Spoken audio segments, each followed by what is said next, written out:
महाभारत का कौन सा अस्त्र है सबसे शक्तिशाली?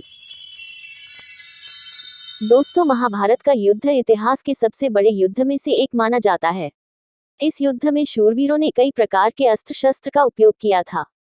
कहते हैं प्राचीन काल के ये विध्वंसकारी हथियार एक ही वार में पृथ्वी पर प्रलय लाने की क्षमता रखते थे। आइए जानते हैं महाभारत युद्ध के दौरान किन अस्त्र शस्त्र का प्रयोग हुआ था और इनकी क्या खासियत थी, और इनमें से सबसे शक्तिशाली अस्त्र कौन सा था। तो वीडियो शुरू करते हैं, ध्यान से पूरी कहानी सुनिएगा। नंबर 1, ब्रह्मास्त्र। इसे परमाणु हथियार के समान माना जाता था। ये ब्रह्मदेव का महाशक्तिशाली अस्त्र था।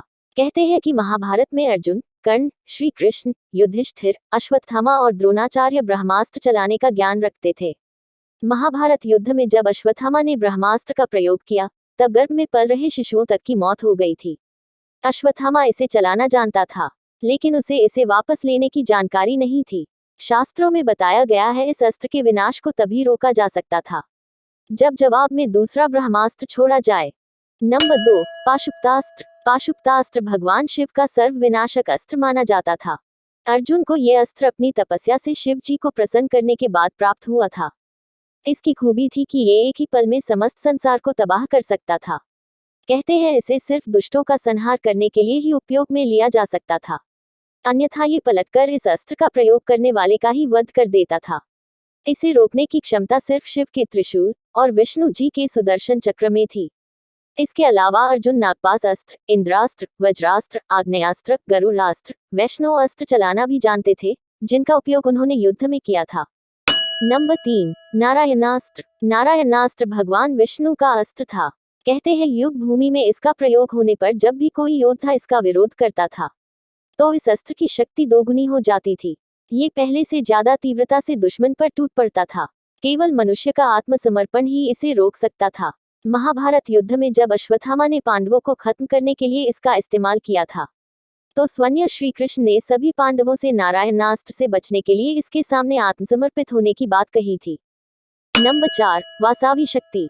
इंद्रदेव का ये शक्तिशाली अस्त्र महाप्रलयकारी था। इसे अमोघ शक्ति भी कहा जाता था। वासावी शक्ति की खासियत थी कि ये एक ही बार प्रयोग में लिया जा सकता था, लेकिन इसे कोई पराजित नहीं कर सकता था। ये अस्त्र कर्ण को इंद्र द्वारा ही मिला था। कर्ण ने इस अस्त्र को अर्जुन का वध करने के लिए बचाकर रखा था, लेकिन मजबूरन कर्ण इसका प्रयोग भीमपुत्र घटोत्कच पर करते हैं। नंबर 5, नागपाश। महाभारत के युद्ध में कर्ण ने इसका प्रयोग अर्जुन के विरुद्ध किया था। कुंती को कर्ण से वचन मिला था कि वह अर्जुन पर सिर्फ एक बार नागपाश अस्त्र का प्रयोग करेगा। जब कर्ण ने पहली बार इसका प्रयोग किया, तो श्री कृष्ण ने चतुराई से रथ को एक गड्ढे में गिरा दिया, जिससे रथ नीचे हो गया और नागपाश अर्जुन के मुकुट पर प्रहार कर निकल गया, और अर्जुन नागपाश के प्रहार से बच गए थे। दोस्तों, इस वीडियो में हमने 5 शक्तिशाली अस्त्रों को बताया है। अभी 5 अस्त्र बचे हैं जो शक्तिशाली अस्त्र की श्रेणी में आते हैं। अगले वीडियो में हम बचे 5 अस्त्रों को बताएंगे, फिर निष्कर्ष निकालेंगे कि कौन सा अस्त्र सबसे शक्तिशाली है। अतः हमारे अगले वीडियो को देखने के लिए हमारे YouTube चैनल को सब्सक्राइब कर बेल आइकॉन जरूर दबाएं। अगर यह कहानी आपको जरा सी भी अच्छी लगी हो तो अपने दोस्तों के साथ इस कहानी को शेयर करें, वीडियो को लाइक करके हमारे YouTube चैनल को सब्सक्राइब कर हमारा सपोर्ट करें। धन्यवाद।